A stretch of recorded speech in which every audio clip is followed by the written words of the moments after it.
आदाब नमस्कार, मैं शाहिद उमर। स्वागत है आप सभी का सियासत टीवी के साउथ इंडिया एक्सप्रेस में। आइए देखते हैं मुख्य समाचार। दिल्ली के जंतर मंतर पर चल रहे प्रदर्शन को कोरो जनता पार्टी ने खत्म करने का ऐलान किया है। पार्टी के प्रवक्ता सुतोष रांका ने कहा कि सरकार ने हमारी मांगे मान ली है, सभी अपने अपने घर जाएं। ज्वाइंट प्रेस कॉन्फ्रेंस में सीजेपी के प्रवक्ता सौरव दास ने कहा कि फ्यूचर में कोई भी एक्शन नहीं लिया जाएगा। मंगलवार तक गारंटी लिखित में मिल जाएगी। 1 करोड़ के मुआवजे को लेकर सहमत बन गई है और एग्जाम रिफॉर्म की बात की गई थी। ब्रॉड रिफॉर्म को लेकर साथ में काम कर सके। उन्होंने कहा कि हमारा डिमांड चार्टर हमने सरकार को सौंप दिया है। जो भी समर्थक है, जो भी जंतर मंतर पर मौजूद है, वो वापस चले जाए। हम लोग पहले से ही कॉन्फिडेंस थे कि युवाओं का आंदोलन है और बेहतर होगा। जो हमारे डिमांड थे वो रेडिकल डिमांड थे। सरकार जब कोई एक्शन न ले वो हमारा डिमांड था। सरकार की तरफ से केंद्रीय मंत्री जेपी नड्डा ने आज हमारे सौरव दास और रंका के साथ तीसरी मुलाकात है और आज भी लंबी बातचीत हुई। आज ये रिटेल मसौदा लेकर आए थे। मांगों पर डिटेल में चर्चा हुई है। बिल्कुल, मैं छात्रों से अपील करना चाहूँगा कि शांतिपूर्वक जिस तरह से वो यहाँ से लौटें और जहाँ रास्ते में भी जो जा रहे हैं वहाँ पे पुलिसकर्मी जो ड्यूटी पे हैं उनके साथ सहयोग करें और शांति व्यवस्था बनाए रहें।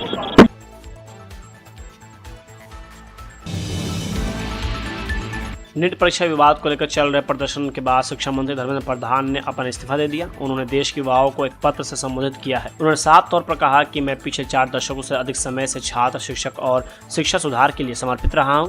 मेरा सदैव विश्वास रहा है कि एक सशक्त समाज, समावेशी और दूरदर्शी शिक्षा व्यवस्था ही सशक्त राष्ट्र की आधारशिला होती है। एक्स पर उन्होंने कहा कि यह सुनिश्चित करने के लिए कि जंतर मंतर और देश भर के हालात का फायदा देशी विरोधी तत्वों न उठा सके, देश एकजुट रहे और भारत के छात्र कानूनी पेचीदगियों में न फंसे बल्कि अपनी पढ़ाई और करियर पर ध्यान दे, मैंने प्रधानमंत्री को अपना इस्तीफा सौंप दिया है।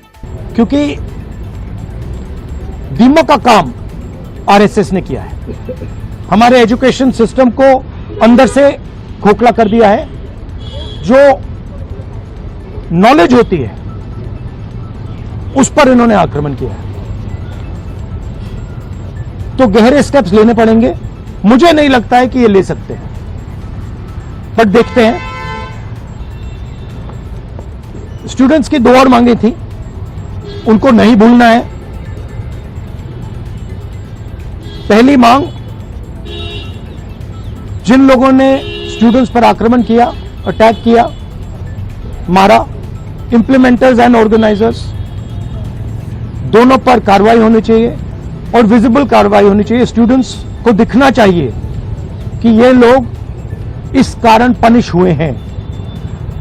और दूसरी बात, जो मेन ऑपरेटर हैं सिस्टम के, नरेंद्र मोदी जी, उनको हिंदुस्तान के स्टूडेंट्स से अपोलोजाइज करना चाहिए। तो ये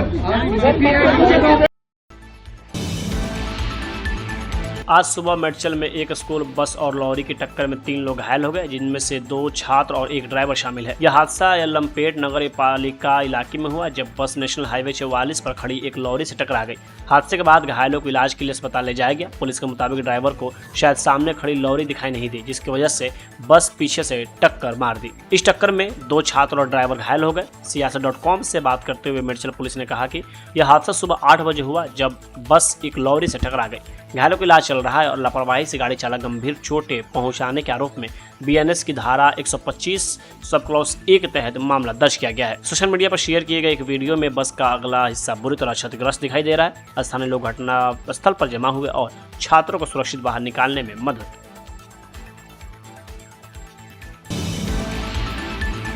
बीजेपी प्रवक्ता CR केशव ने कहा कि एक तरफ प्रधानमंत्री छात्रों की जायज शिकायतों के प्रति संवेदनशील हैं और तत्पर हैं और उनके भविष्य को सुरक्षित करने के लिए निर्णायक और त्वरित कदम उठा रहे हैं। दूसरी तरफ कल हमने कांग्रेस पार्टी का असली बदसूरत चेहरा देखा, जहां जनता के सामने बेनकाब होते हुए सामने तस्वीरें आई। सोनम वांगचुक ने अपना अनशन तोड़ने और छात्रों से जुड़े मामलों पर संसद में बातचीत और चर्चा का समर्थन करने का फैसला किया। तुरंत ही कांग्रेस सांसद इमरान मसूद ने छात्रों से जुड़े मामलों में नीट परीक्षा पर संसद में बहस और चर्चा का समर्थन करने के लिए सोनम वांगचुक की निंदा की, उन्हें अपशब्द कहे और उन पर हमला किया। कांग्रेस पार्टी छात्रों में सुधार नहीं चाहती। कांग्रेस पार्टी केवल अराजकता चाहती है, क्योंकि इसी तरह वे अपने व्यक्तिगत राजनीतिक लाभ के लिए छात्रों का शोषण कर सकते हैं।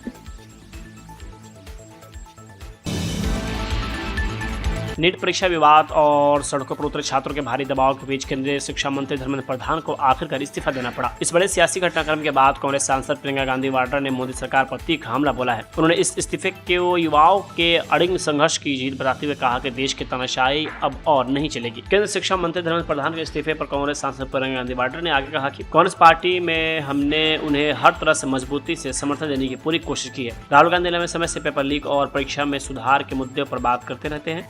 मुझे लगता है कि 2-3 साल से ज्यादा समय में वह लगातार यह मुद्दा उठाते रहे हैं। मैं उनकी तारीफ भी करना चाहती हूं क्योंकि उन्होंने यह मुद्दा उठाया और पार्टी में हम सभी को एनएसयूआई और यूथ कांग्रेस को न सिर्फ छात्रों का समर्थन करने के लिए बल्कि छात्रों के अधिकारों और हमारे शिक्षा व्यवस्था में सुधार के लिए देश भर में आंदोलन खड़ा करने के लिए प्रेरित किया।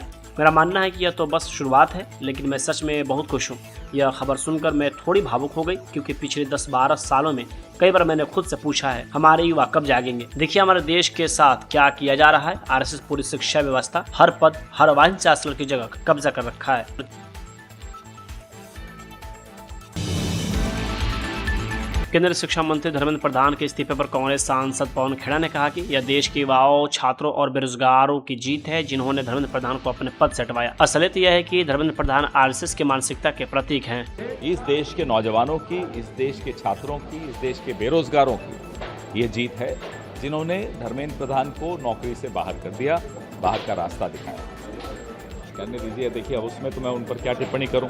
हकीकत यह है कि संघ की मानसिकता का एक प्रतीक धर्मेंद्र प्रधान, संघ की जो सरकार चल रही है भारतीय जनता पार्टी की, उसमें जितनी खामियां हैं उसका प्रतीक बन के उभरा धर्मेंद्र प्रधान। वो सिंबल है, तो सिंबल जरूर हट गया लेकिन सिस्टम आज भी है। जो संघ का सिस्टम है, जो न्यू एजुकेशन पॉलिसी में कई जगह दिखता है आपको, जो आपको यूनिवर्सिटीज़ के वाइस चांसलर्स की जो चॉइस होती है उसमें दिखता है आपको, जो पेपर लीक में दिखता है आपको, जो पुलिस की लाठियों में, पैलेट गन्स में दिखता है आपको, आंसू गैस में दिखता है आपको, नौजवानों को अपना दुश्मन मान लेना, ये संघ की मानसिकता है। ये उस तमाम सिस्टम की से जो लड़ाई है वो अभी भी चल रही है। आप मानते हैं विपक्ष की मित्रों की और इस देश के यूनाइटेड ऑपोजिशन, सामूहिक विपक्ष की एक जीत जरूर हुई है। राहुल गांधी इस मुद्दे को तब उठा रहे थे जब कोई इस मुद्दे पर बात भी नहीं करता था, तो यह मुद्दा महत्वपूर्ण है। राहुल गांधी जी हमेशा, मैंने एक बात ज़रूर उनके बारे में देखी है कि वो आने वाली समस्या को बहुत पहले देख लेते हैं, भांप लेते हैं, समझ लेते हैं। वो इस बार भी यही साबित हुआ। आप लोगों ने और भी आगे क्या हमने कहा है स्पष्ट तौर पे, 20 जुलाई को जो हिंसा हुई उसकी जवाबदेही तय करनी पड़ेगी। पैलेट गन्स चलाने का निर्णय किसका था, किसने चलवाए, किसने चलाए, ये जवाबदेही तय होनी पड़ेगी। और प्रधानमंत्री को माफ़ी इस देश के नौजवान से मांगनी पड़ेगी। आज रात को 11 बजे मांग लें, रील निकालने। आजकल तो उनको नया शौक आया है, वर्टिकल कैमरा, हॉरिजॉन्टल कैमरा, दांत एकदम दिखाते हुए, जैसा चाहे वैसा कर ले, लेकिन दिखा दे, कर दें, माफ़ी मांग लें। आखिरी सवाल है सर आपसे, क्योंकि सरकार डीएमके सांसद कनिमोझी ने कहा कि तमिलनाडु की हमेशा से यही मांग रही है कि हमें नीट नहीं चाहिए, नीट को खत्म करने की हमेशा से जरूरत रही है। आज यह बात सही साबित हो गई है कि नीट सिर्फ छात्रों को बाहर करने का एक एग्ज़ाम है, उन्हें शिक्षित करने का नहीं। देश भर के छात्र यह समझ गए हैं कि एग्ज़ाम सिर्फ कुछ लोगों की ही मदद करते हैं, लेकिन तमिलनाडु की मांग देश के बाकी हिस्सों की मांग से थोड़ी अलग है। वे चाहते हैं कि एग्ज़ाम सही तरीके से हो, सरकार जिम्मेदारी ले और इसके लिए जिम्मेदार लोग इस्तीफा दें। साथ ही हम यह भी देख रहे हैं कि नीट को ख़त्म किया जाना चाहिए।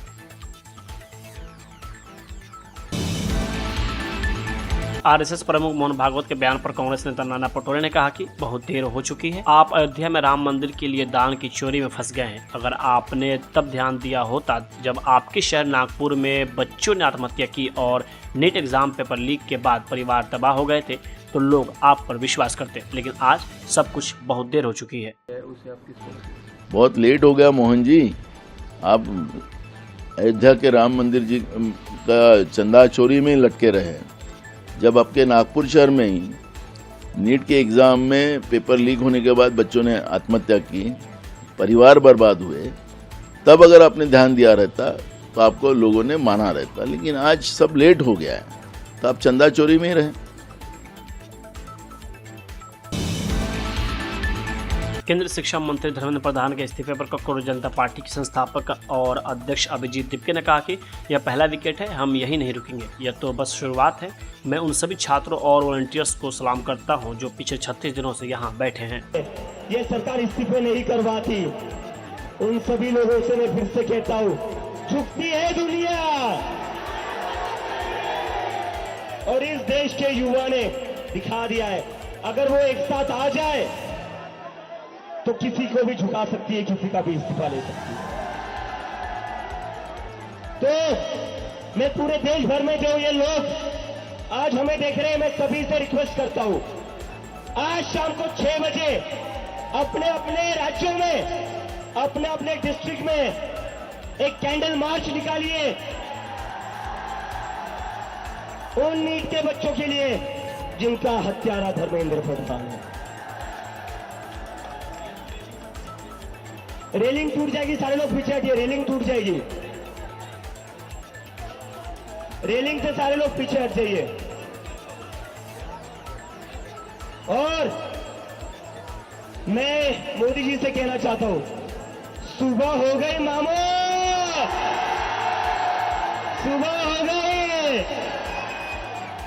मामू, सुबह हो गई है, डेमोक्रेसी की सुबह हो गई है।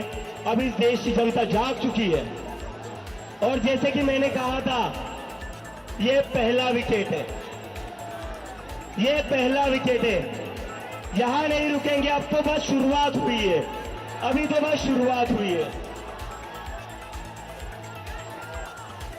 मैं सभी उन स्टूडेंट्स को सैल्यूट करता हूं, सभी वॉलंटियर्स को सैल्यूट करता हूं जो पिछले 36 दिन से यहां पर 45 डिग्री की धूप में बैठे हुए थे, बारिश में बैठे हुए थे। पुलिस वालों ने